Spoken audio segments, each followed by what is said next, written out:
할렐루야. 오늘도 말씀을 배우는 복된 자리에 나오신 여러분 모두를 주님의 이름으로 환영하고 축복합니다. 우리 잔저 집사님이랑 조영경 집사님 이렇게 알래스카에서 오셔서 건강하게 뵐 수 있게 돼서 참 감사합니다. 우리 시간 기쁘게 찬송하면서 우리 예배 자리로 나아갈 텐데요. 찬송가 353장 찬송가 353장 우리 옛날 찬송가는 391장입니다. 353장 우리 옛날 통합 찬송가는 391장 십자가 군병되어서 찬송하면서 나아가겠습니다.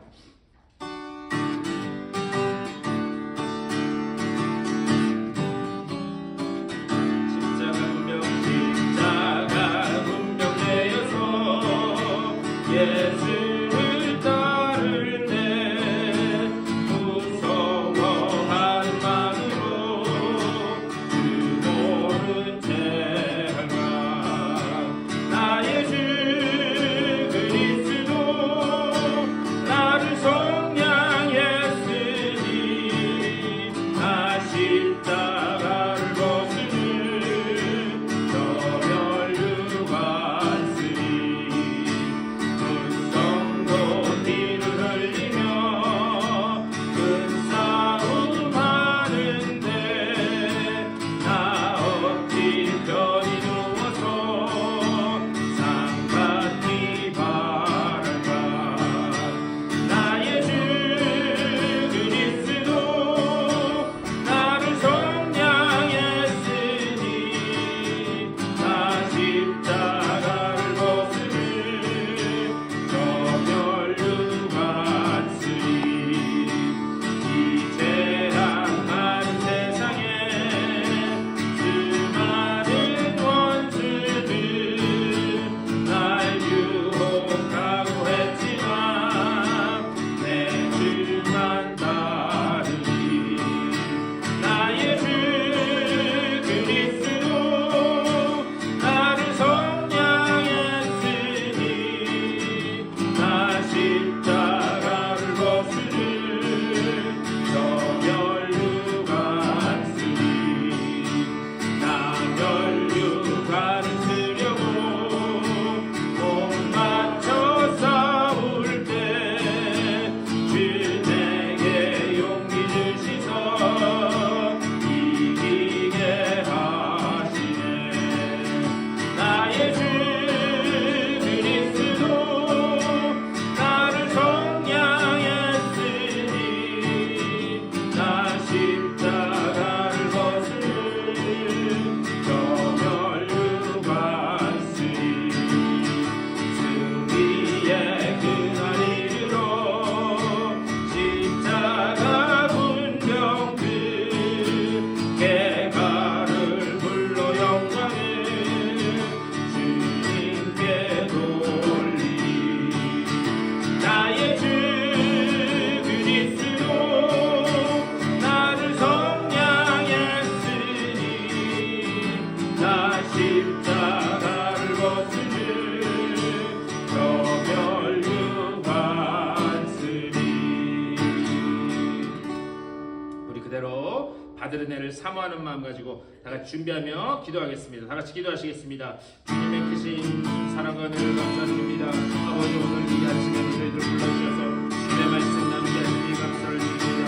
아버지 주님께서 온전히 함께 하시는 복된 자리 되게 하여 주시고 오직 주님께서 부어주시는 그 은혜로 아버지 우리가 새롭게 결단하고 결심하는 아버지 은혜의 자리 될 수 있게 인도하여 주시옵소서.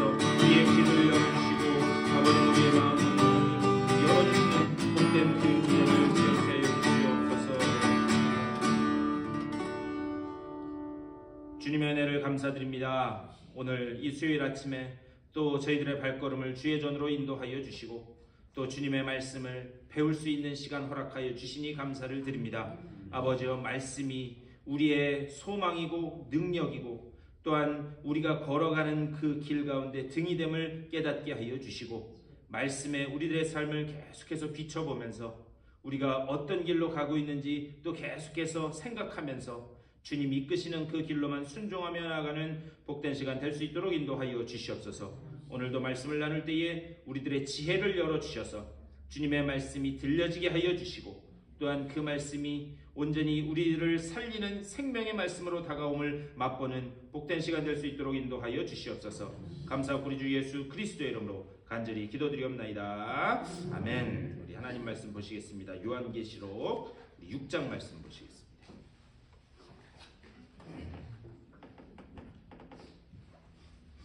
요한계시록 6장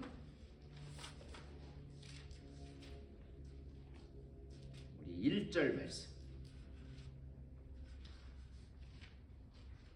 요한계시록 6장 1절 다 찾으셨죠? 요한계시록은 성경책 제일 끝에 있으니까 찾기 쉬우시죠? 1절과 2절 말씀 보시겠습니다. 우리 1절과 2절 두 절이니까 우리 다 같이 한 목소리로 읽겠습니다. 시작. 내가 봄에 어린 양이 7인 중에 하나를 떼시는데 그때에 내가 들으니 네 생물 중에 하나가 우레소리 같이 말하되 오라 하기로 이에 내가 보니 흰 말이 있는데 그 탄 자가 활을 가졌고 면류관을 받고 나아가서 이기고 또 이기려고 하더라. 아멘. 말씀 가지고 또 우리 말씀 나누도록 하겠습니다. 우리 나집사님 건강 회복하셔서 이렇게 오셔서 너무 감사하네. 그냥 살이 쪽 빠지셨네. 얼굴이 그냥 얼마나 아프셨는지. 예. 그래도 이렇게 나오셔서 또 할 수 있고 우리 또 김춘옥 성도님 집사님도 오늘 출근 안 하셔서 와주셔서 감사하고 우리 김정희 집사님도 또 이렇게 와주셔서 감사합니다. 우리 이제 6장 7인에 대한 말씀을 나눌 건데요. 이 요한계시록의 구조는 예상 외로 간단해요.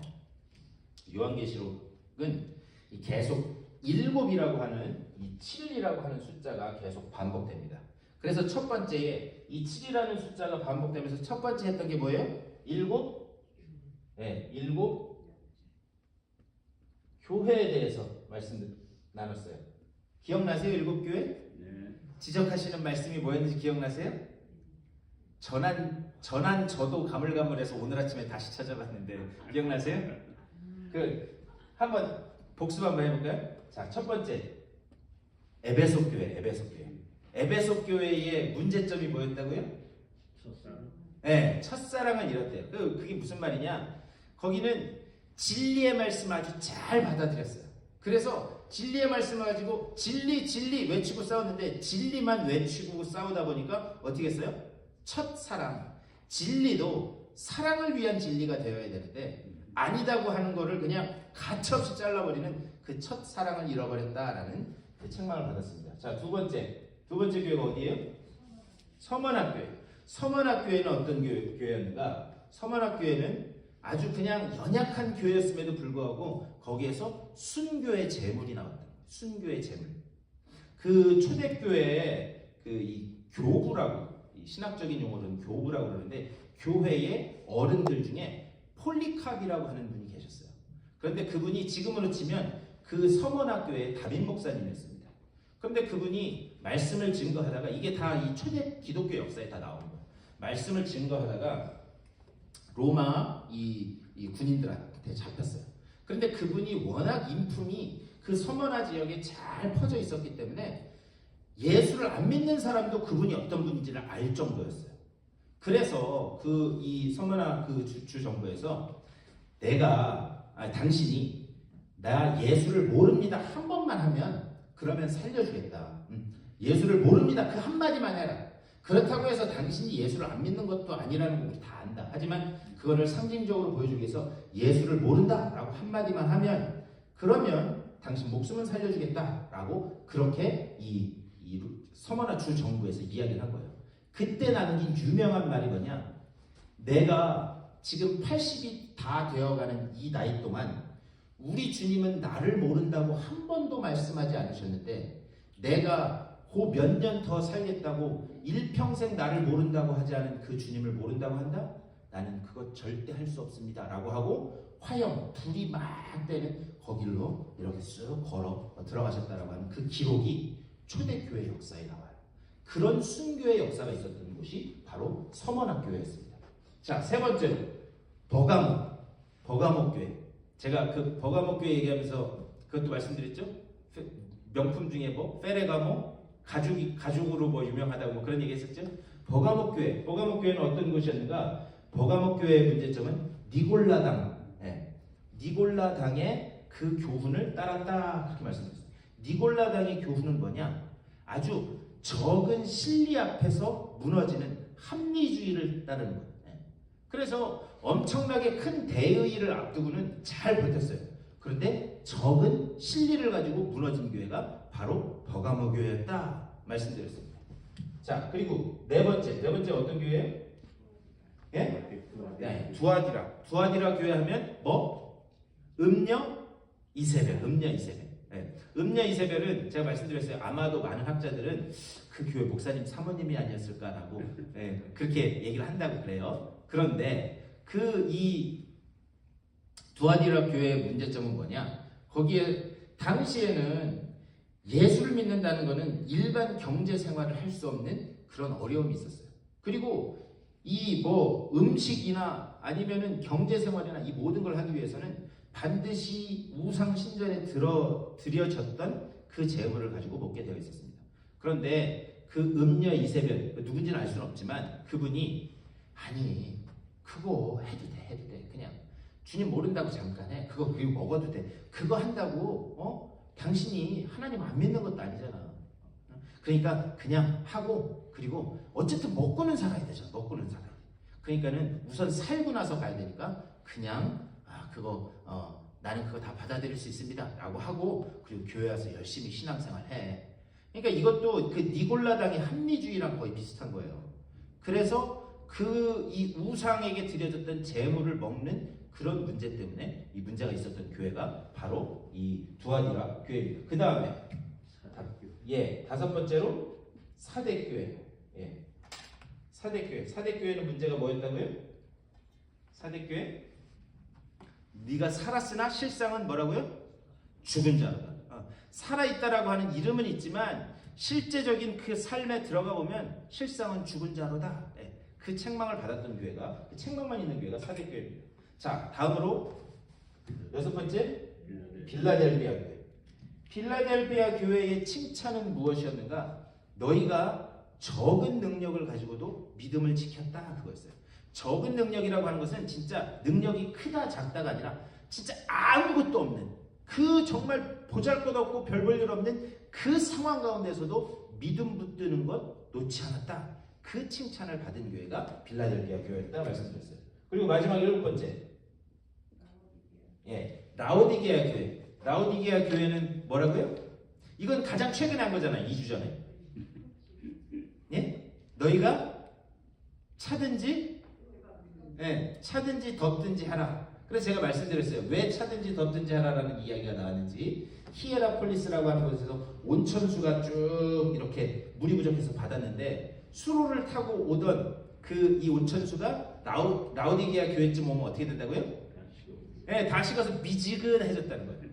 그래서 차든지 덥든지 하라라는 그 표현이 그래서 나왔다. 그래서 이 식수는 골로새라고 하는 그 높은 산에서 찬물을 가져왔는데 그 물이 아주 차요. 이 아주 높은 지대에서 가져왔거든요. 그래서 뜨겁든지 아니면 차든지 둘 중에 하나를 해라라는 말씀이 그래서 나왔다. 이 교회의 문제점은 뭐냐? 열심이 없었다고. 열심. 그러니까 너희가 뜨뜻미지근한 신앙이 아니라 열심을 내는 신앙 가져라. 그것이 이 일곱 교회의 책망과 칭찬이었다. 말씀 들으니까 그런 얘기 한 것 같죠? 네. 보니까 잘 적어 놓으신 것 같아요. 그래서 보시고 이렇게 하시는 것 같아서 자, 그런 제가 아까 이 요한계시록은 구조가 예상외로 간단하다고 말씀드렸습니다. 그래서 첫 번째 이 일곱 교회에 대해서 말씀해요. 그리고 일곱 교회에 대해서 말씀을 한 후에 그 다음에 일곱 인에 대해서 그래서 오늘 6장 1절 2절 인을 첫 번째 인을 떼심에 그거 봤잖아요. 그래서 일곱 인을 떼는 그 이야기가 나옵니다. 그 다음에 일곱 나팔에 대한 이야기가 나와요. 일곱 나팔. 그 다음에 일곱 대접에 관한 말씀이 나옵니다. 그래서 계속 이 7이라는 숫자가 반복되면서 이렇게 교회, 인, 나팔, 대접에 대한 이야기가 계속 나올 건데 이제 그건 앞으로 우리가 계속 볼 거예요. 이런 이야기가 반복된 다음에 그 다음에 바벨론, 음녀 바벨론이라고 하는 로마 제국의 멸망에 대해서 말씀을 해요. 그래서 이 바벨론이 멸망하고 그 다음에 어린 양의 혼인잔치가 나와요. 그리고 어린 양의 혼인잔치가 나오면서 다시 세상이 승리하며 새 하늘과 새 땅이 열리는 그 말씀을 이야기합니다. 그 다음에 아멘 주 예수여 오시옵소서 땡, 이게 요한계시록이에요. 제가 다시 한번 7이라는 숫자가 계속 반복되는데 요한계시록은 그렇게 어려운 책이 아니라 구조가 단순하다는 거예요. 7교회, 7인, 그 다음에 7 나팔, 7 대접에 대한 이야기가 쭉 이제 앞으로 계속 나올 거예요. 나온 다음에 바벨론의 멸망을 이야기하고, 그리고 바벨론이 멸망된 후에 어린 양의 혼인잔치가 이제 나올 겁니다. 그리고 어린 양의 혼인잔치가 나온 후에 그 다음에 새 하늘과 새 땅이 열린다는 거예요. 그리고 천년왕국이 임하면서 어떻게 한가? 아멘 주 예수여 오시옵소서. 그리고 땡, 이게 요한계시록의 구조예요. 그러니까 여기에 들어있는 무슨 수많은 상징들이나 이런 것들 때문에 어렵다고 그렇게 여겨지는데 그 구조를 보면 아주 단순하다라는 것을 볼 수 있습니다. 자, 그 중에서 오늘 이제 이 두 번째로 이 일곱 인을 떼는 이야기를 할 거예요. 그래서 오늘은 지난 시간 거를 말씀드리느라고 오늘은 첫 번째 인을 떼는 것만 하지만 다음 주부터는 두 번째, 세 번째 인 이렇게 모아서 가도록 하겠습니다. 자, 그렇다면 여기 인을 뗀다, 첫 번째 인을 뗐을 때 어떤 일들이 벌어지는가 오늘 한번 그것에 대해서 한번 말씀을 나눠보도록 하겠습니다. 자, 이 인을 뗄 때마다 여러분 이제 앞으로 보시면 알겠지만 인을 뗄 때마다 그 종말의 말세의 때에 나타날 여러 가지 현상들을 계속해서 말씀하고 있어요. 그러면서 그 인을 뗄 때마다 벌어지는 그 현상을 말씀하면서 여기서 핵심적으로 하고자 하는 이야기는 뭐냐면 지금 이러한 일들이 벌어질 텐데 그것을 대비하면서 오늘이라고 하는 현실을 믿음 붙들고 잘 이겨내라 라는데 이 일곱 인을 떼는 것에 대한 그런 핵심적인 메시지가 있어요. 그러니까 전체적인, 이건 뭐 마찬가지예요. 일곱 인도 마찬가지고 나팔도 마찬가지고 대접도 마찬가지고 그것이 하나 나팔이 불려질 때마다 대접이 쏟아질 때마다 벌어지는 여러 가지 현상들을 이야기를 하면서 그게 말세에 벌어질 일인데 너희가 그런 심판의 과정에 넘어가지 않도록 오늘이라고 하는 현실을 잘 살아내라. 그러니까요, 제가 계속 말씀드렸어요. 요한계시록은 나중에 끝에 있는 그때 뭔 일이 일어날 것인가 거기에 초점을 가지면 된다 안 된다? 안 된다. 네. 요한계시록은 철저하게 오늘이라고 하는 현실을 어떻게 살아낼 건가 거기에 관심을 두고 읽어야 된다는 거예요. 그래서 이따 뒤에서도 말씀드리겠지만 이단들이 왜 요한계시록 가지고 이렇게 소위 말하는 장난질을 많이 치느냐, 막 무서운 일이 벌어지잖아요. 그러니까 무서운 일이 벌어지니까 그거 가지고 이런 일이 벌어진대. 그거 피하려면 일로 와. 나한테 성경 공부하면 돼. 그리고 나한테 안수기도 한번 받으면 돼. 네. 이런 식으로 해가지고 이 이단들이 사람들을 미혹하는 거예요. 그러니까 그런 것에 빠지지 않기 위해서 오늘이라고 하는 현실을 그 지금 성경에서 말씀하시는 것과 비교해서 어떻게 이겨낼 것인가 거기에 초점을 가지고 말씀을 봐야 됩니다. 자, 1절에서 오늘 이제 말씀으로 돌아서 요한계시록 뭐 2절밖에 안 되니까 6장 1절에서 이렇게 말씀해요. 내가 보매 어린 양이 7인 중에 하나를 떼시는데 그때에 내가 들으니 네 생물 중에 하나가 우레소리 같이 말하되 오라 하기로 이렇게 말씀해요. 우리 네 생물에 대해서는 말씀드렸죠. 네? 네 생물. 네 생물이 뭐예요? 네 생물. 빨리 적은 거 찾아보세요. 사자도 있었고,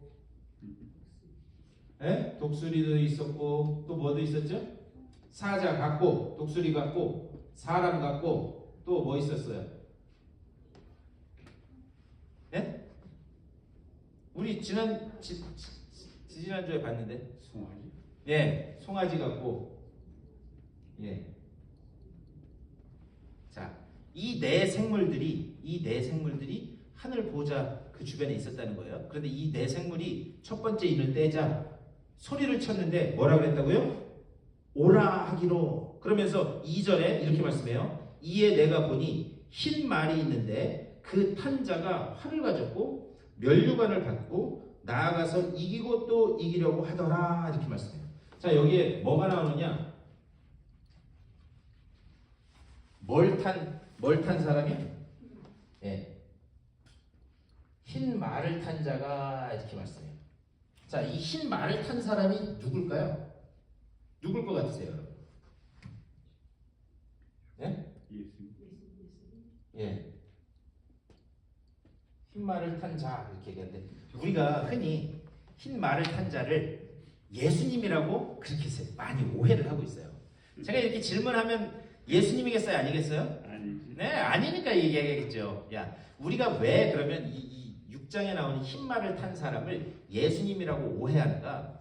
이 뒤에 가서 요한계시록 19장을 펴보세요. 19장. 뒤로 넘기면 되죠. 요한계시록 19장. 여기 표시해 놓으시고. 요한계시록 19장 11절 말씀이에요. 요한계시록 19장 11절. 네, 다 찾으셨죠? 네. 또 내가 하늘이 열린 것을 보니 보라 백마와 그것을 탄 자가 있으니 그 이름은 충신과 진실이라. 그가 공의로 심판하며 싸우더라. 12절 시작. 그 눈은 불꽃 같고 그 머리에는 많은 관들이 있고 또 이름 쓴 것 하나가 있으니 자기밖에 아는 자가 없고 또 그가 피 뿌린 옷을 입었는데 그 이름은 하나님의 말씀이라 칭하더라. 14절 시작. 하늘에 있는 군대들이 희고 깨끗한 세마포 옷을 입고 백마를 타고 그를 따르더라. 그의 입에서 예리한 검이 나오니 그것으로 만국을 치겠고 친히 그들을 철장으로 다스리며 또 친히 하나님 곧 전능하신 이의 맹렬한 진노의 포도주 틀을 밟겠고. 16절 시작. 그 옷과 그 다리에 이름을 쓴 것이 있으니 만왕의 왕이요 만주의 주가 했더라. 아멘. 우리가 이 요한계시록 19장 지금 읽은 이 말씀 때문에 흰 말을 탄 자를 주님 어린 양이신 예수 그리스도라고 오해하는 거예요. 자, 그런데 19장에 나와 있는 흰 말을 탄 자와 오늘 여기 6장에 나온 흰 말을 탄 자의 공통점이 있어요. 공통점이 뭐냐? 첫 번째로 흰 말을 탔어요. 그렇죠? 19장 이렇게 넘기면서 보세요. 19장에서도 흰 말을 탔어요. 또 그 다음 뭘 갖고 있어요? 손에 활. 그리고 19장에서는 칼, 무기를 가지고 있어요. 무기. 예, 활이냐 칼이냐 그 차이지 손에 무기를 가지고 있어요. 세 번째로 뭘 가지고 있어요? 머리에 뭘 썼어요? 예?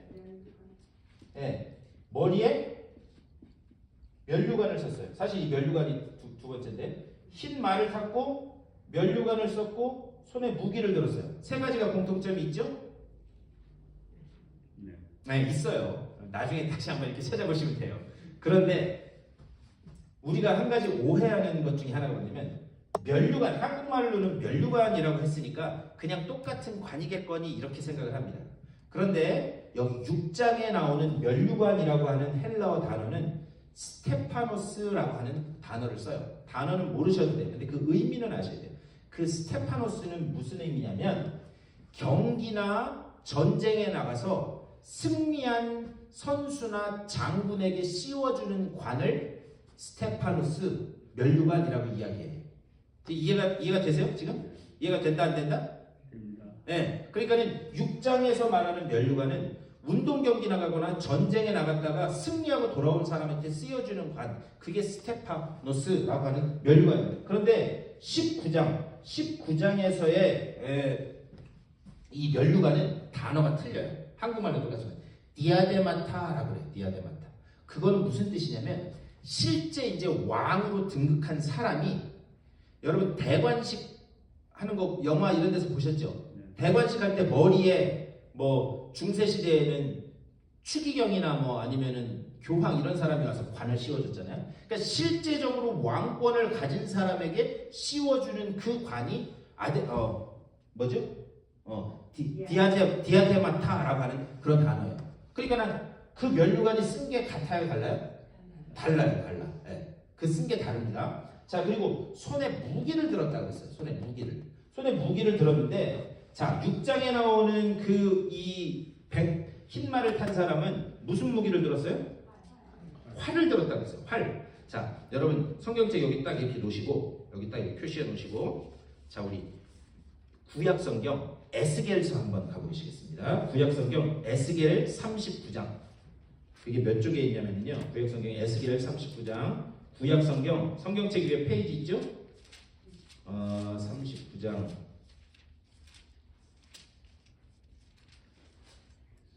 1212쪽. 12. 예. 구약 성경 1212쪽. 12예요. 거기 보면은 에스겔서 39장이 나와요. 성경책 위에 페이지 있죠? 12. 자,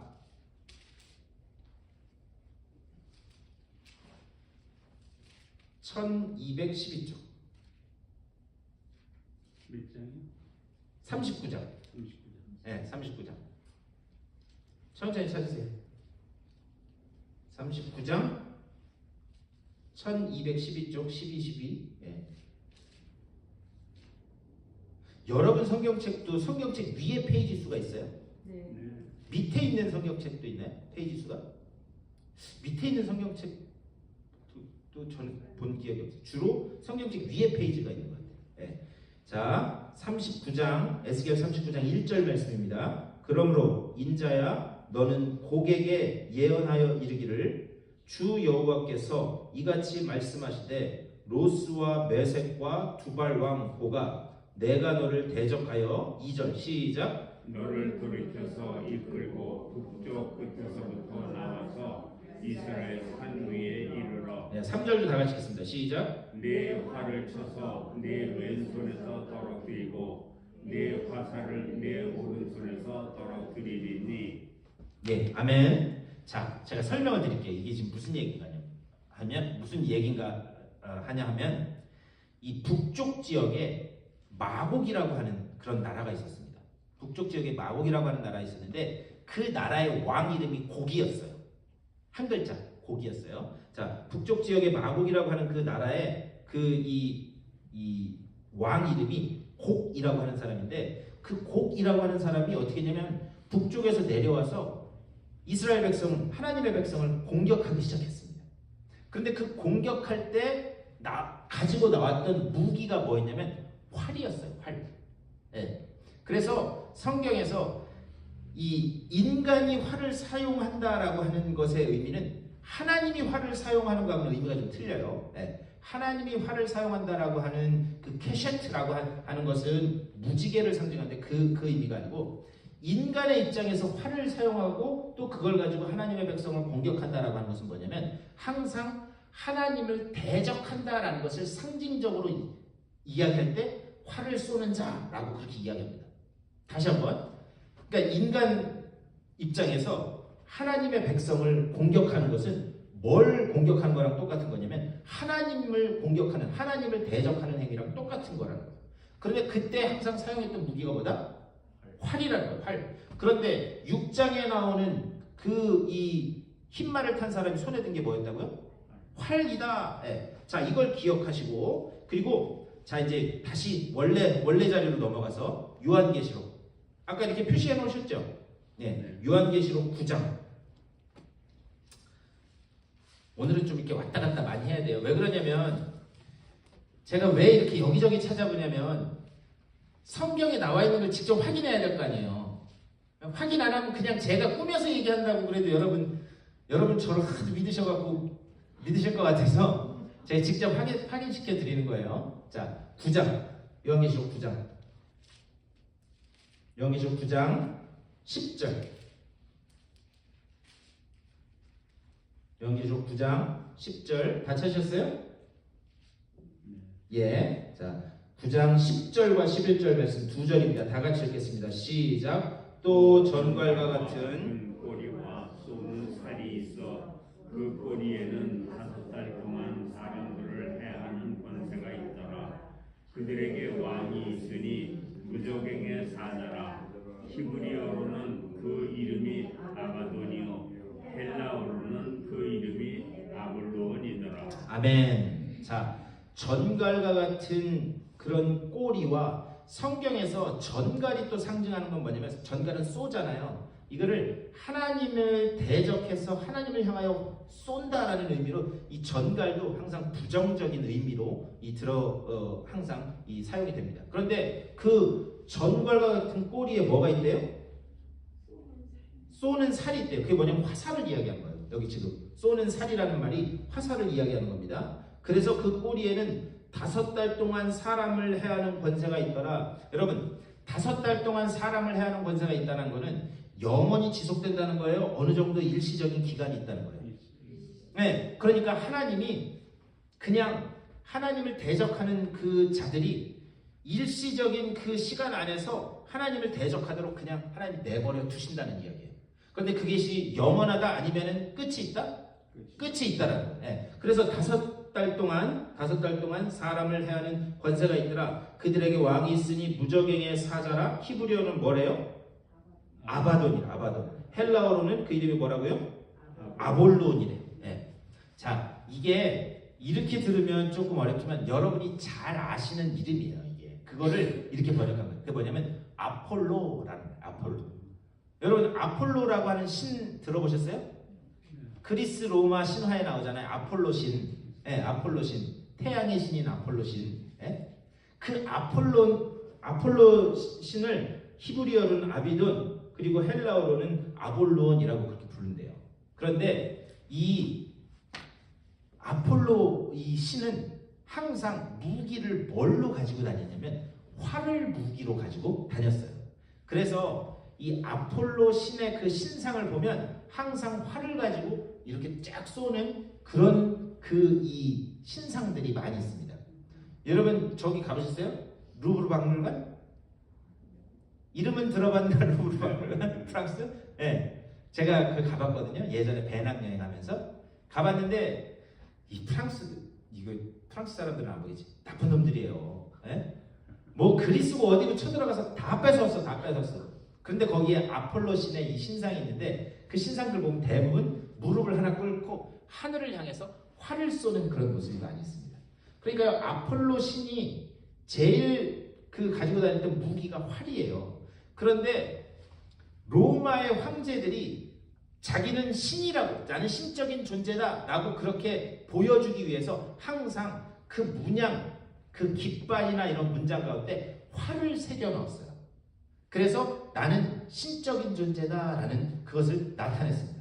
그러니까요, 이것도 참 아이러니한 게 이 아폴로 신은 그리스 신이에요. 그리스 신. 그런데 로마의 황제가 그리스 신에, 사실 로마가 그리스를 정복했거든요. 네, 로마가 그리스를 정복했는데 그 자신들이 정복한 나라의 신의 그 문양을 자기네들이 갖고 있는 거예요. 그래서 많은 역사학자들은 힘으로 로마가 그리스를 정복했을지 모르지만 정신세계적으로는 그리스한테 정복당했다라고 이렇게 이야기합니다. 뭐 이 중요한 얘기는 아닌데 어쨌든 아폴로 신 그 활을 나는 신적인 존재다 이것을 나타내기 위해서 그래서 로마 황제들이 이 활을 가지고 있었다는 거예요. 그런데 지금 요한계시록 6장에 나오는 이 흰 말을 탄 자는 뭘 가졌다고요? 무기로 활을 가졌다는 거예요. 활. 네. 그러니까 이게 예수님이겠어요? 아니겠어요? 아니죠. 그리고 오늘 말씀으로 다시 넘어오세요. 이제 다 됐습니다. 네, 오늘 말씀으로 다시 넘어오면 2절 6장 2절 제일 끝에 보세요. 2절 제일 끝에 면류관을 받고 나아가서 어떻게 하려고 했대요? 이기고 또 이기려고 하더라. 네. 이기고 또 이기려고 하더라. 이겼다는 거예요? 이기지 못했다는 거예요? 네. 이기려고 애쓴다는 거예요. 그러니까 흰 말을 탄 자가 이게 예수님일 수 있다 없다? 없다는 거예요. 그리고 또 한 가지 더 예수님이 아니라는 것을 알 수 있는 건 뭐냐면 지금 첫 번째 인을 뗐다는 거예요. 그렇죠? 지금 7인 중에 첫 번째 인을 뗐어요. 그런데 그 인을 떼시는 분은 누구예요? 제가 여러 번 말씀드렸는데. 네, 왜 그러냐면 사도 요한이 저 인을 떼서 그 안에 있는 글을 봐야 되는데 당시에 이렇게 두루마리로 이렇게 돼 있었잖아요. 이렇게 돼 있고 여기에 인 딱 있는데 요걸 떼야지만 이 두루마리 안에 있는 말씀을 볼 수 있는데 이걸 뗄 사람이 없었다는 거예요. 그래서 여러분 기억하시죠? 사도 요한이 어떻게 했다고요? 울었다는 거예요. 울었다는 거예요. 그랬더니 하늘에서 음성이 있어서 울지 말아라. 어린 양, 유다의 그 후손으로 사자같이 승리한 어린 양이 와서 이거 인을 뗄 거다라고 해요. 그러면 이 인을 떼시는 분은 누구예요? 예수님. 여기까지 이해가 된다 안 된다? 된다. 예. 이렇게 쉽게 얘기하는데 예. 인을 떼시는 분은 누구예요? 예수님이에요. 예수님. 그런데 예수님이 인을 뗐는데 그 안에서 다시 흰말을 탄 예수님이 나온다? 그건 좀 논리적으로 안 맞죠. 예. 그래서 이 6장에 이야기하는 것은 예수님이 아니다라는 것을 알 수 있어요. 우리는 아까 말씀드린 요한계시록 19장 말씀 때문에 19장에 나오는 분은 이미 왕인 분이 쓰신 면류관을 쓰고 있고 이미 왕인 분이 그리고 흰말을 탔지만 그 손에 든 거는 뭐예요? 칼, 검이래요. 검. 그래서 에베소서 6장에서 하나님의 말씀을 뭐라 그래요? 양면의 날선 예, 검과 같아서 사람의 뭐 심령과 골수를 쪼개기도 하며 그 말씀은 뭐다? 즉 검이다. 예, 검이다. 그래서 이 19장에 나오는 흰말을 탄 그 예수님과 6장의 예수님을 혼동해서 이거를 예수님이라고 생각하는 거예요. 그런데 지금 이 6장에 이 흰말을 탄 자에 대한 이야기를 하는 이유가 있습니다. 딱 첫 번째 인을 뗐더니 흰말을 탄 사람이 나왔다는 거예요. 자, 중요한 거는 뭐냐면은 우리 요한일서 말씀 한번 보실까요? 요한일서? 요한일서는 어디냐면 요한계시록 앞에 있어요. 예, 요한일서. 그 앞으로 몇 장 넘기시면 391쪽? 398? 예, 이게 성경책마다 조금씩 틀려요. 근데 제 성경책은 391쪽에 있네요. 거기 언저리 한번 찾아보세요. 요한일서 4장. 장을 말씀을 안 드렸네. 요한일서 4장 1절. 그 앞으로 몇 장만 넘기면 있죠? 요한일서 4장 1절. 자, 4장 1절 제가 읽겠습니다. 사랑하는 자들아, 영을 다 믿지 말고 오직 영들이 하나님께 속하였나 분별하라.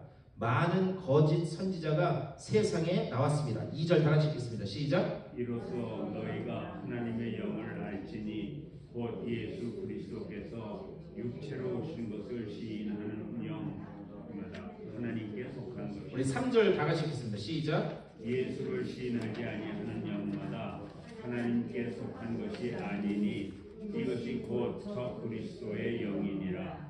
오리라 한 말 너희가 들었거니와 지금 벌써 세상에 있느니라. 아멘, 아멘, 아멘. 자, 진짜 예수님이신 흰말을 탄 19장의 예수님과 여기 6장 첫 번째 인을 뗐을 때 나온 흰말을 탄 이 사람과 비슷해요, 안 비슷해요? 비슷해요. 문제가 여기 있는 거예요. 항상 비슷한 데서 문제가 발생하는 겁니다. 이건 사실 뭘 이야기하냐면 여기 지금 요한일서 4장 3절에서 이야기한 것처럼 이건 뭘 이야기하냐면 6장, 오늘 6장에서 이야기하는 것은 적그리스도를 이야기하는 거예요. 예. 적그리스도는 뭐냐? 항상 비슷한 모양으로 와서 사람을 미혹하고 그리고 사람들을 혼란케 만드는 것을 적그리스도라고 합니다. 그런데 오늘날 지금 여기 그렇죠? 이미 지금 벌써 세상에 있느니라. 오늘날도 우리가 얼마나 수많은 그런 적그리스도 이단들 속에서 있는지 몰라요. 여러분 신천지만 봐도요. 신천지 미국에도 신천지 많다 그래요. 예, 여기 아리조나에도 있을 거예요 아마. 예. 그런데 신천지는 성경을 믿을까요? 안 믿을까요? 예? 그 사람도 성경 믿어요. 예, 그 사람도 성경 믿어요. 예수를 주님으로 시인할까요? 안 할까요? 시인해요, 그 사람들. 예, 그러니까 우리가 잘못 알고 있는 거예요. 그 사람들 성경 믿어요. 하나님 말씀이라고. 그리고 예수를 주인이라고 시인을 해요. 그런데 그 사람들은 항상 이단이라는 말은 제가 몇 번 말씀드렸는데요. 지워지네. 항상 이 2단이라고 하는 말은요, 한자적으로 보면 이게 달을 이자예요. 달을 이자. 달을 이자고 이 단자는 뭐냐면 끝단자예요. 끝단자. 다 똑같아. 다 똑같은데 뭐만 달라요? 끝에만 다른 거예요. 끝에. 그런데 중요한 거는 결정적인 요소는 항상 그 끝에 있는 거예요. 요즘에 TV 보니까 넷플릭스에서 흑백 요리사 아세요? 보셨으면서 뭘 안 보신 척 하지 마시고 한번 봐보세요. 정말 재밌어요. 저는 그냥 그걸 다 볼 시간이 없어서 유튜브로 하이라이트만, 그게 열 몇 개짜리 에피소드인데 제가 그거 하나에 1시간짜리인데 13시간을 어떻게 보고 있어요. 참 감사하게도 그거를 30분에 줄여놓은 어떤 정말 대단한 사람이 있어서 그걸 봤는데, 거기 인류 요리사들하고 제야의 고수들, 제야의 고수들하고 요리를 가지고 서로 대결하는 프로그램이에요. 그런데 인류 요리사들도 엄청 훈련하기는 하지만 제야의 고수들도 그렇게 차이 안 나나 봐요. 제가 그거 보면서 진짜 한번 먹어봤으면 좋겠다. 뭔 맛인지. 그러면서 이게 무슨 맛이라고 이야기를 하는데, 아니 지들은 먹어봤으니까 그렇게 얘기를 하지 도대체 그게 무슨 말인지 어떻게 알아. 그래서 너무 막 이 입맛을 자극하는데, 그런데 그 인류 요리사하고 제야의 고수 무명 요리사하고 대결해서 갈려지는 가장 결정적인 차이가 아주 이 끝에 아주 자그마한 맛의 차이. 그걸 또 다 발견했는데, 그리고 또 무슨 고기를 삶았는데 근막이 씹힌다. 난 근막이라는 말은 거기서 처음 들어봤네. 뭔지 아세요? 근막? 고기의 근육과 근육 사이를 하는 이런 뭐 얇은 막이 있대요. 우리는 그런 게 어딨어. 그냥 씹기 바쁘지, 씹어서 삼키기 바쁘지. 그런데 그 작은 차이로 승자와 패자를 결정하더라고요. 제가 이 말씀 드리는 이유가 뭐냐면, 이단은 항상 비슷한 모습으로 한다는 거예요. 거의 똑같은 모습으로.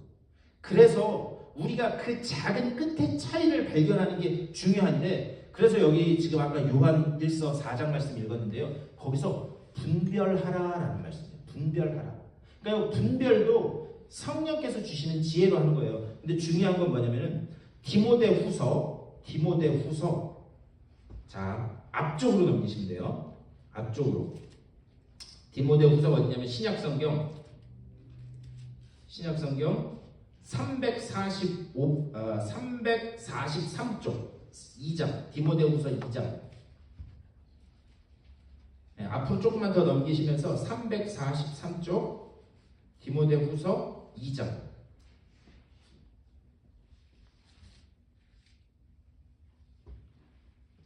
찾으셨어요? 네. 2장 15절. 2장 15절, 디모데후서 2장 15절. 네, 앞으로 좀 넘기 343쪽 뭐 거기 어디 있을 거예요. 자, 15절 다 같이 읽겠습니다. 시작. 너는 진리의 말씀을 옳게 분별하며 부끄러울 것이 없는 일꾼으로 인정된 자로 자신을 하나님 앞에 드리기를 힘쓰라. 아멘. 이게 사도 바울이요. 사도 바울이 자기가 믿음으로 낳은 아들인 디모데에게 하는 말씀이에요. 그러면서 거기서 뭐라고 그러느냐? 진리의 말씀을 어떻게 하래요? 옳게 분별하래요. 분별. 네. 근데 이 분별하다라고 하는 이 헬러 말은 무슨 말이냐면 오로도토메오라고 하는데, 이게 길을 낸다. 똑바로 길을 낸다. 이게 무슨 말이냐면, 여러분 그런 말씀 들어보셨어요? 모든 길은 어디로? 로마로. 네, 모든 길은 로마로. 네. 이게 당시에 그 이 로마 제국의 로마 군인들의 슬로건이었어요. 그래서 로마가 이렇게 있을 때 주변에 있는 어떤 나라들을 이렇게 정복할 거 아니에요. 어떤 나라들을 정복하면 군인들이 제일 처음 했던 게 뭐냐면, 그 도시에서 로마로 직접 오는, 오늘날로 치면 프리웨이, 고속도로를 이렇게 만들었습니다. 그래서 모든 길이 다 로마로 통하도록 그렇게 만들어놨어요. 그런데 길을 낼 때 로마 이 군인들과 로마 주정부는 어떻게 했냐면, 길을 꼬불꼬불해서 내는 것을 원하지 않습니다. 항상 길을 일직선은 불가능하지만 가장 최대한 직선에 가깝게 만들도록 최단 거리로 길을 만들도록 했어요. 여기서 나온 말이 분별하라, 오로도토메오라는 말이에요. 이게 뭐냐면 분별하다라는 말은 길을 낸다라는 말이에요. 길을 낸다라는 말은 뭐냐면 아까 말씀드린 적그리스도 그리고 이 흰말을 탄 자, 이 사람들은 길을 똑바로 가지 못하고 옆길로 자꾸 세게 길을 내는 거예요. 옆길을 새 길로 빠지게. 그렇기 때문에 말씀을 옳게 분별하라라고 하는 것은 무엇이냐? 하나님의 말씀, 하나님의 이 말씀으로 우리가 곧장 옆길로 새지 않고 곧장 나아갈 수 있는 그 길을 계속해서 찾아봐라 라는 말이 이 오로도토메오 분별하다라는 말이에요. 그러니까는 자꾸 흰말을 탄 6장에 나오는 적그리스도는 첫 번째 인을 딱 뗐을 때 그 인을 뗀 말씀에서 나와서 뭐냐? 사람들을 계속 미혹하고 유혹하는 일에 힘쓴다는 거예요. 그때에 우리가 말씀으로 가는 길을 똑바로 내는 유일한 방법은 뭐냐? 말씀에 집중하면서 그러면서 그 말씀이 이 지시하시는 그 방향으로만 순종하며 나아가라라는 거예요. 근데 이거는 하루아침에 되는 게 아니라는 거예요. 여러분, 제가 주일날 그 말씀드렸죠. 김치찌개 잔뜩 끓여가지고 했다고. 이제 거의 몇 그릇 안 남았어요. 웃는 분은 뭔 소리 하는지 아실 거예요. 어제도 먹었어. 네, 어제도 먹고 했는데 이제 거의 바닥을 보여요. 아마 오늘 이따 오후에 점심이나 아니면 저녁 때 가면 이제 다 끝날 것 같아요. 그런데 뭔 얘기 하려고 그랬지 제가? 곧장 길. 네, 곧장 길을 아닌데 그 얘기 하려고 그랬던 거 아닌데? 네, 그런데 말씀이라고 하는 것은요, 우리가 말씀을 이렇게 이 옆으로 빠지지 않고 제대로 가는 길은 뭐냐면은 우리가 말씀을 이렇게 분별하면서 바로 가는데 그게 하루아침에 일어날 수 있는 일이 아니라는 거예요. 제가 어제 저녁에 김치찌개를 맛있게 잘 먹었다고 해서 그래서 제가 하루아침에 갑자기 확 성장하나요? 여러분 어제 저녁에 갈비 구워 드시면 오늘 아침에 물론 몸무게에는 반영이 되겠지만 여러분이 이렇게 확 성장하시나요? 아니죠. 네, 아니죠. 왜 그러냐면 그것은 그냥 조금씩 그 영양분이 내 속에 들어오고 그것이 내 속에서 완전히 녹아져서 잘 세포로 그 영양분이 전해질 때 그게 점점 성장하는 거예요. 그러니까 우리가 방향은 제대로 가되 그게 하루아침에 일어나는 일이 아니라는 거죠. 미혹에 빠지지 않도록 늘 말씀에 자기를 비춰보고 이 말씀이 옳은 건가? 그래서 제가 계속 여기 찾아보세요, 저기 찾아보세요 이 하는 이유가 하나님의 말씀에 다 있다는 거죠. 우리는 말씀에 집중해야 된다는 거예요. 여러분 혹시 그런 거 들어보셨나요? 한때 유행했었는데 그걸 유행이라고 얘기해야 될지 모르겠는데 어디 집회에 가서 은혜를 받으면 성경책에 금가루가 떨어진대요. 그런 거 들어보셨어요? 못 들어보셨어요? 이거 너무 죄송한 말씀인데 UMC 목사님이 그런 거 많이 하셨어요. 캘리포니아에 있을 때. 그리고 기도를 막 해서 은혜를 받으면 이빨이 금지빨로 바뀐대요. 그런데 여러분 이게 웃을 일이 아니라요. 그 집회에 갔다 와서 자기가 정말 그 금가루를 봤다고 하는 UMC 목사님들이 계셨어요. 응? 그래서 제가 물어봤어요. 그때 받은 금가루 어딨냐고. 지금은 사라졌는데 있대요. 그게 있는 거예요, 없는 거예요? 예? 예. 그런데 그게 제가 캘리포니아에 있었을 때였으니까 한 15년 정도 된 그게 한때 그 LA 중심으로 굉장히 유행해서 거기 집회하면은요 막 수백 명씩 모이고 했었어요. 우리는요 금가루에 집중하는 사람들이 아닙니다. 네. 그리고 팔이 이렇게 쭉 기도하면 늘어난대 이렇게 쭉. 예. 우리는 물론 제가 그런 기적을 부정하는 거 아니에요. 하나님의 말씀에 나타나는 그 기적은 반드시 오늘날에도 일어납니다. 그런데 왜 이 성경이 기록되던 그 당시에 그런 역사들이 많이 일어났느냐? 아직 그때는 하나님의 말씀이 완성됐었을 때가 아니에요. 하나님의 말씀이 이 완성돼가는 게 아니기 때문에 하나님의 그 말씀이 권위가 있다는 것을 보여주기 위해서 그런 기적과 사인들이 많이 나타났습니다. 그런데 이제 오늘날 우리에게는 뭐냐? 성경 여기 66권 성령의 영감으로 된 하나님의 말씀이 여기 있는 거예요. 예, 그러니까 우리는 이제 그 팔 길어지고 금가루 떨어지는 데 집중할 게 아니라 우리는 어디에 집중할 때요? 계시의 완성인 하나님의 계시의 완성인 말씀에 집중해야 될 줄 믿습니다. 제가 다시 한번 말씀드리면 오늘날에도 기적은 일어나요. 물론 하나님은 살아계시기 때문에 그 기적을 보여주시기도 합니다. 하지만 예전과 같이 성경에 나타나는 그것과 같이 그렇게 막 기적이 빈번하게 일어나지 않는 이유는 바로 그것 때문이에요. 우리는 하나님의 계시에 완전한 계시의 말씀이 있다는 거예요. 그러니까는 금가루 떨어지는 데 집중하지 말고 우리는 이 하나님의 말씀이 뭐라고 이야기하시는가 거기에 집중해야 될 줄 믿습니다. 그런데 이것을 그 길로 못 가도록 말씀이라고 하는 것으로 가지 못하도록 미혹하는 적 그리스도가 첫 번째 인을 뗐더니 나타났다는 거예요. 근데 여러분 귀신도 예수님을 알아요, 몰라요? 귀신도 예수님을 알까요, 모를까요? 성경 말씀에서 그것을 찾아보면요 중요한 건 뭐냐면은 마가복음 5장에 보면 예수님이 여러분 들어보셨을 거예요. 거라사라고 하는 땅으로 가세요. 마가복음 5장에서. 근데 그 거라사라고 하는 곳에 갔더니 거기에 한 귀신 들린 사람이 있는데 그 사람이 귀신이 들렸는데 얼마나 힘센 그 천하장사 귀신이 붙었는지 도저히 어떻게 가늠할 수 없어서 무덤 둘 사이에 사람을 놓고 쇠사슬로 묶어놨대요. 마가복음 5장에 나오는 말씀이에요. 자, 그런데 그때에 예수님이 이 사람을 불쌍히 여기시고 갔어요. 이 사람 지금 귀신 들린 사람이에요. 그랬더니 이 사람이 귀신 들려서 갔더니 귀신 들린 사람이 뭐라고 그러느냐?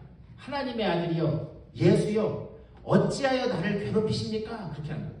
그건 지금 귀신이 이야기하는 거예요? 이 사람이 얘기하는 거예요? 귀신이 이야기하는 거예요. 귀신도 예수님이 누군지 안다고요. 그래서 예수님이 이 사람을 불쌍히 여기셔서 이 사람 속에 있는 그 귀신을 빼서 어떻게 하는가? 거기 아마 돼지 치는 동네였던 거예요. 또 동네였던 것 같아요. 돼지에게 딱 넣으시니까 그 돼지 2,000마리가 어떻게 했다고요? 해가지고 한꺼번에 몰살했다라는 이야기가 나옵니다. 그런데 더 안타까운 건 뭐냐? 그렇게 해서 이 사람은 나음을 입었어요. 귀신에 이렇게 쇠사슬에 묶여있던 이 사람. 그런데 이 모습을 본 동네 사람들이 뭐라고 얘기하는가? 예수님한테 선생님 우리 마을 좀 떠나주십시오. 이게 좀 불길합니다. 그리고 이 귀신 쫓아내고 하는 거 보니까 뭔가 능력이 있으신 것 같은데 우리 동네에 있으면 조금 거시기 합니다. 그러니까 떠나주십시오. 이렇게 말씀을 해서 예수님이 거기를 떠나오셨다는 거예요. 이건 뭐냐? 당시에 이 동네에 있었던 그 사람들의 이야기를 기초로 오늘날 우리를 어떻게 보면 책망하시는 말씀이에요. 지금 한 영혼이 죽음 가운데 있다가 노임을 받았는데 그 노임받은 데는 관심이 없고 오직 우리 마을에서 돼지 2,000마리가 죽었네? 경제적인 논리로. 저 사람이 죄악에서 노임받은 것보다 내가 가지고 있는 이익이나 분위기나 환경에 집중하고 있는 것이 너희는 아니냐? 그것을 하나님께서는 마가복음을 통해서 우리에게 말씀하신 거예요.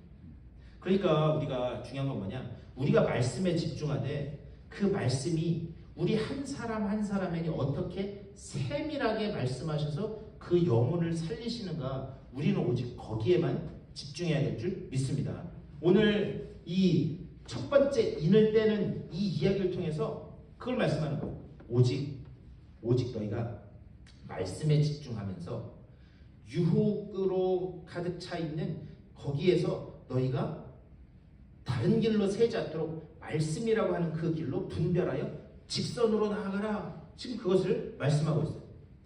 그러면서 마지막으로 제가 아까도 말씀드렸지만 기적보다는 말씀에 집중하고, 그리고 또 그 가운데서 우리가 어쨌든 이 적 그리스도는 최후의 승리를 얻을 수가 있다 없다? 네. 오늘 2절에서도 말씀하잖아요. 이기려고 애썼다는 거예요. 이기려고. 근데 이기려고 애썼는데 결국에는 이기지 못했다는 그 이야기가 이제 이 뒤에 가면 나옵니다. 그거는 다음 주나 그 다음 주쯤에 다시 보도록 하겠습니다. 오직 말씀에 집중하며 우리가 어떻게 나가야 될 것인가, 거기에만 집중하셔서 올 한 해는 말씀 붙들고 승리하는 여러분 되시기를 주님의 이름으로 간절히 축원합니다. 아멘. 예. 자, 질문 없으세요? 네. 질문이 없으시면은 어떻게 해요? 지금 자꾸 이 생각도 해보시고 저 생각도 해보시고 그래야 여러분이 질문을 하셔야 저도 성장해요. 왜 그러냐면 저도 제가 뭐 다 알겠어요? 모르는 건 저도 가서 또 찾아볼 거 아니에요. 질문을 많이 하시기 바랍니다. 자, 오늘 이 말씀을 생각하면서 우리 기도했으면 좋겠어요. 하나님, 올 한 해 오직 말씀에만 집중하는 내가 되게 하여 주시옵소서. 비슷한 것에 속지 않고 오직 하나님의 말씀이 무엇이라고 내게 말씀하시는가 그것을 기준으로 삼고 올 한 해 어떤 일이 있든지 힘있게 이겨나가는 우리가 되게 하여 주시옵소서. 우리 다 같이 한 목소리로 기도하겠습니다. 우리 주님의 크신 사랑과 은혜를 감사드립니다. 아버지여, 올 한 해 아버지 정말 올 한 해는 살아계신 진리의 말씀 아버지여 모든 것을 다 계시하신 이 진리의 말씀에만 집중하는 우리 모두가 될 수 있도록 인도하여 주시옵소서. 아버지여, 비슷한 것에 속지 않게 하여 주시고 오직 말씀에 집중하면서 하나님의 말씀을 따라 순종하며 나아가는 복된 한 해 그리고 그 순종의 끝에 있는 그 언약의 성취를 맛보는 우리들의 삶이 될 수 있도록 인도하여 주시옵소서. 주님의 은혜를 감사드립니다. 오늘 이 아침에도 하나님의 말씀을 붙들고 또 하나님의 말씀을 생각하고 또 다시 한번 우리들의 소망으로 이끌어가는 그 말씀임을 아버지가 깨닫게 하신 줄 믿고 감사를 드립니다. 올 한 해는 말씀에만 집중하게 하여 주시고 또한 그 말씀이 내 삶의 절대적인 기준이 되어서 그 길로 순종하며 나아가는 우리 모두가 될 수 있도록 인도하여 주시옵소서. 말씀을 순종할 수 있는 믿음도 허락하여 주시고 또한 그 속에 우리에게 예비된 그 생명의 면류관을 맛보는 올 한 해 될 수 있도록 또한 인도하여 주시옵소서. 이 믿음을 가지고 삶의 자리로 돌아가는 저들의 삶 가운데 우리 구주 예수 그리스도의 크고 놀라우신 은혜와 하나님 아버지의 극진하신 사랑하심과 성령의 감동하시고 교통하시는 은혜가 저들의 삶 가운데 가정과 자녀들 가운데 되어지는 모든 일들 가운데 이제부터 영원토록 함께 하시기를 간절히 축원하옵나이다. 아멘. 감사합니다.